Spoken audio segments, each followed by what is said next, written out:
Well, regarding your poem, I assure you that I didn't dislike it at all. I liked it, really.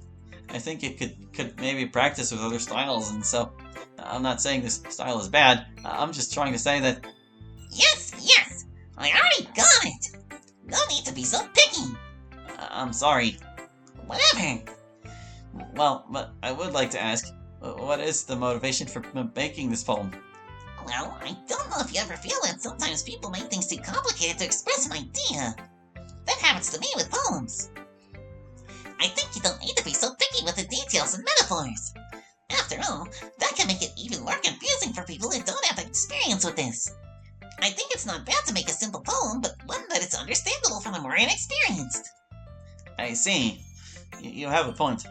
It's supposed that the goal of a poem is to express the feelings of the person who writes it. And your style doesn't take away or add value to the poem. Exactly. Wait, what? Your style doesn't take away or add value? So it doesn't do anything? I like the simple style of reading, but that has a deep message. The style of writing also has another advantage. Attention is focused on the ability to play with language over other skills. Wow. I see that it's more complex than I thought. Didn't you expect that from the youngest and most critical one here, huh? I guess. Anyway, it's time for me to read your poem. Oh, sure. A bit shakily, I give my poem to Natsuki.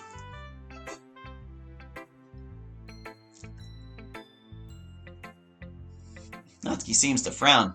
She looks frustrated, or does she just not like my poem? I have no idea. What about this vocabulary? Did you say something? Oh, no, nothing. Natsuki hands me back the poem. Your poem seems quite sophisticated to me. That's all. Is it that bad? I didn't say it was bad, man. I was just trying to say that it's not the style I would personally use. Okay. But personally, I have to admit that I did like the poem. That last sentence was almost inaudible to me. Eh? What did you mean? Nothing! Natsuki gives me a light punch on the arm. Ow. You're loved, dummy. Before I could say anything, Natsuki leaves. What did she mean by that? Did she get the message of my poem? Seems like she did. I gently rub my arm. I approach my backpack and take out the special poem from Monika. It's time! I find myself in front of Monika. I have to say I'm more nervous than with the other girls. After all, I'm going to show her a pretty special poem. I almost regret it. But I'm already here and there's no turning back. Hi, Hallie. How are you? Good morning, Monika. Alright, did I say I'm stupid? Don't mind me. It's just good, Monika. A bit nervous just about sharing is all. Don't worry, it's normal to feel that way. And I have to admit that I felt the same when I shared with the other girls. I get it. Monika approaches and places a hand on my shoulder with a clear expression of concern on her face. Hey, we'll talk about what happens to you later, okay? I couldn't stop worrying when I saw you with a pretty distressed face and sometimes making painful grimaces. But I preferred not to say anything so as not to worry anyone or interrupt your moment of peace that I'm sure you wanted. Nothing's wrong, Monika. And sure, we'll talk later. Monika gives me another one of her classic relief smiles. Anyway, it's time to share our poems. So I'll show you mine first. Sounds good. Without another word, Monika hands me her poem, and I proceed to read it. It's whole and all, but does it even still make sense when she's not self-aware? So, what did you think? Monika, did you really write this? Well, yeah. I dedicated time in school to write something digestible but with my own characteristic style. I mean, didn't you like it? No, it's not that. I raised my voice unintentionally. Did I raise my voice? I'm sorry, I didn't mean to. Monika takes my hands, which were trembling from what happened. Surprisingly, the contact calms me almost instantly. Allie, calm down. It's okay, you didn't do anything wrong. I let out a small sigh and Monika releases my hands. Okay. I clear my throat. Well, what I wanted to say is that I didn't dislike the poem, really. More like I love it. In the narrative sense and all, of course. Plus, I got the message. I can't help but smile a bit as I quickly go over the poem again. Thanks. Monika smiles at me. I adore you so much, Allie. Don't forget that. I feel the same. I wish I could express things more clearly without getting stuck or stuttering. It bothers me that I can't speak well, but this is something I can't avoid. If you want, you can keep the poem. The other girls have already seen it, so there won't be any issues. Really? Well, thanks, Monica. I carefully fold the poem and tuck it into my pants pocket. It's one of the few things someone gives me with complete sincerity and appreciation. So I'll keep it with great care and affection. Anyway, now it's my turn to read your poem. And it doesn't matter if it's good or not, the intention is what counts in the end. I know. Well, here you go. I hand my poem to Monica, almost sweating and trembling. Indelible bonds, a shared flight. In the vast ocean of being, two souls met, a symphony of complicity and shared longings. Like two stars in the dark night, they illuminated each other, weaving an invisible but indestructible bond. In the labyrinth of existence, they became guides, navigating together through the ups and downs of destiny. In the silence of complicity, they found their language, a deep connection that transcended words. Through the changing landscapes of life, they walked hand in hand, facing storms and moonlights. Like two migratory birds, they flew in the same direction, uniting their longings and hopes in a shared flight. It seems Monica has finished reading the poem. However, she seems to have not just a surprised face, but also flattered. Suddenly, Monica grips the poem tighter and seems to be tearing up a bit, which makes me worry. Monica, what's wrong? You're okay. Before I could finish my sentence, Monica rushes towards me and hugs me. The sudden event seems to have not caught the other girl's attention, which makes me feel a bit relieved. Being taller than Monica, I can see her hiding her face in my chest. I think it's more than evident that she got the message of the poem. She clings tighter. Seeing her like this gives me a feeling of as if it were my duty to protect her. I can only smile. After a moment, Monica pulls away from me. Seriously, how do you capture what I love most and still be so sweet to me? Did you do magic or something? Be honest. Of course not. And even if I knew how to do magic, I couldn't do any of that with you. Monica laughs. Seeing her in such a good mood makes me feel good too. It's like she completes me. Really, thank you so much for this. It was what I needed. I loved your poem. Thanks, Monica. Hey, you don't mind if I keep your poem, right? It's just that I really liked it a lot. Oh, of course. No problem at all. Monica folds the poem and puts it in her jacket pocket. After that, neither of us says anything. We just stay looking at each other. Awkward. Oh, you all should just go to a hotel! Exclamation point, comma. Right? The moment is interrupted by Natsuki. Natsuki, don't be so vulgar. Look, I'm just tired of always seeing these two being so mushy. We just like to express our friendship. You two are always quite the topic, huh? Well, yeah. Although I must say that Natsuki's comment was really out of place. On top of that, it made me uncomfortable. Although I must admit, you look very adorable when you express your friendship without fear of backlash. Oh, come on. Nope. We'll always tease you if we see you getting all mushy with your friendship. As you say, Natsuki. After that, the four girls go to their respective places. They pick up what they have left lying around and prepare their bags. I do the same with my backpack. Okay, everyone. We finished for today. You can go home. As usual, the first to leave are Yuri and Natsuki. It's rare for them to say goodbye properly, but it has become a bit of a habit over time. Ready to go, Monica? Sure, I'm just finishing packing my things. Oh?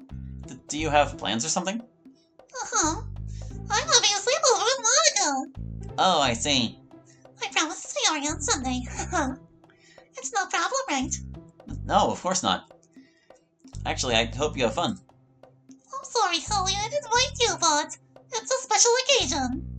Besides, it'll just be two girls, and who knows what little plans you might have for us. Who do you think I am? Just kidding. Sari and her jokes. Oh, Sayori, what's up? I forgot I have to talk to about some things with Hallie. President and Vice President, or President stuff. Oh, I see. It'll be quick, don't worry. Alright, I'll wait outside then. Sari leaves the classroom, leaving me alone with Monica. Immediately, Monica's face turns to one of worry. Okay, now. Tell me what happened. Well, as I tell Monica everything, her worried expression doesn't leave her face. Sometimes I tend to stumble and hold back tears. When I tell her about the hit on my nose, but especially on my abdomen, Monica seems to become more agitated and worried. Honestly, it pains me to have to tell Monica all this, but I don't want to worry her more than necessary. I just don't want to worry anyone else. I want to take care of myself. But the persistent fear doesn't leave me, and it seems it never will. Tell me, does it still hurt? I don't eat like earlier, although if I press too hard, it starts to hurt a lot.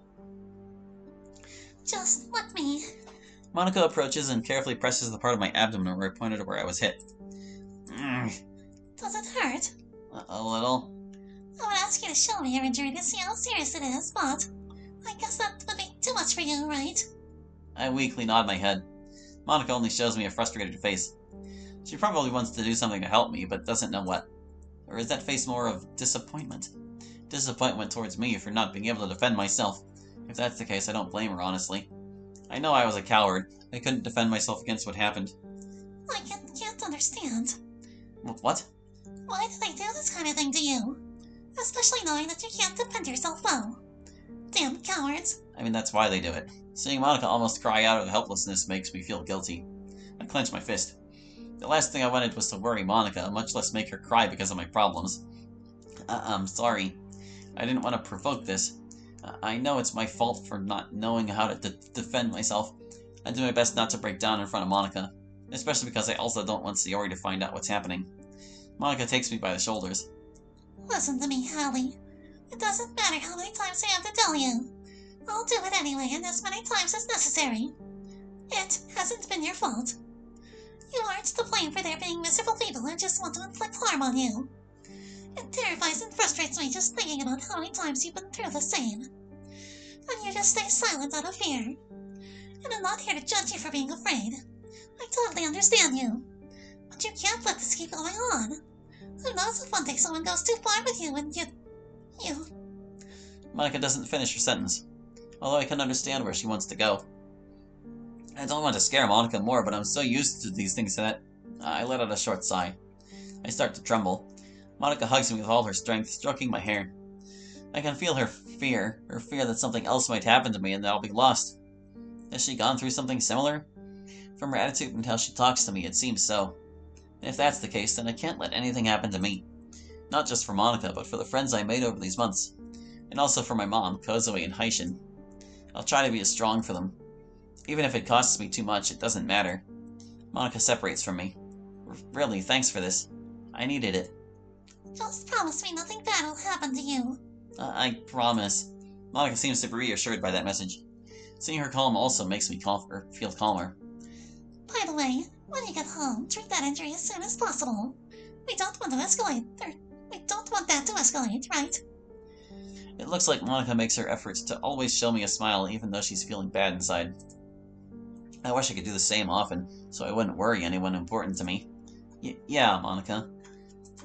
With all my effort, I give a smile to Monica as well. I promise that I will be okay. My smile seems to encourage Monica, who quickly composes herself. Even if it's not typical of me to smile, if it eases Monica, then I'll try to do it more often. Well, I think it's time for us to go. I have to finish putting away my things. You can go with Sayori already if you want. That's fine. Take care, Hallie. You too, Monica. Monica leaves the classroom. I glance at my backpack. I need to finish putting all this away so I can leave at once. While I pack the rest of my things, the scene of Monica almost crying in frustration keeps replaying in my mind. I don't want something like that to happen again. Causing problems or distress to Monica is the last thing I want right now. I realize that I can't keep worrying the people I care about. I also can't expect everything to be solved by magic, or just let it all slide. But there's always like an invisible force that torments me. It doesn't let me move forward. I look at my hands. How did I get here? How is it that in such a short time my attitude and personality have changed? Not so much, but still. Could it have been my effort? Or maybe it was just a matter of destiny and a bit of luck. The truth is, I have no idea. But as they say, sometimes ignorance is bliss. I finish putting everything away and leave the classroom. Upon leaving, I don't see Monica or Sayori anywhere. I guess they were in a hurry. I was hoping to see them here so they could at least walk me to the entrance of the school. What does it matter? Time to go home. I leave the school. I let out a small sigh. What a day, huh? I feel exhausted physically and mentally. On the other hand, it feels good to have spent our time in the literature club, and also with Haishin and Kozue. I wish we were all in the same club, then we could be closer. I wish Kozue and Haishin liked literature. There must be a reason why they don't like it, don't you think? That voice. I turn around carefully to confirm it, and Naomi. What do you want, Naomi? Huh? Why so challenging? Aren't you known for being quite quiet and especially shy? Some things can change. What you can't shake off is that cute stutter of yours. I'm not going to fall for her games. Anyway, I was waiting for you because I wanted to talk to you about a few things. And why should I care about that? Because they are benefits for you, just like for me. I doubt that anything you say will interest me. Look, Kitty, I'm coming in peace. I don't want problems. I recommend you don't try to outsmart me or act brave. You could end up worse than you did in that hallway up there. No way. Did she see what happened? I can't help but feel anxious and also nervous. I must say I felt a bit sorry to see that whole scene. I would have helped you, but it would have been less fun for me. It's clear that this girl is a total psychopath, which scares me a bit. What have you come for? I'll be honest with you, Hallie. The moment we bumped into each other by accident, and you kindly helped me up and picked up my things, you caught my attention completely. It was one of the few times I felt really appreciated. I was just being nice to you. I had no other intentions. Sure, whatever you say.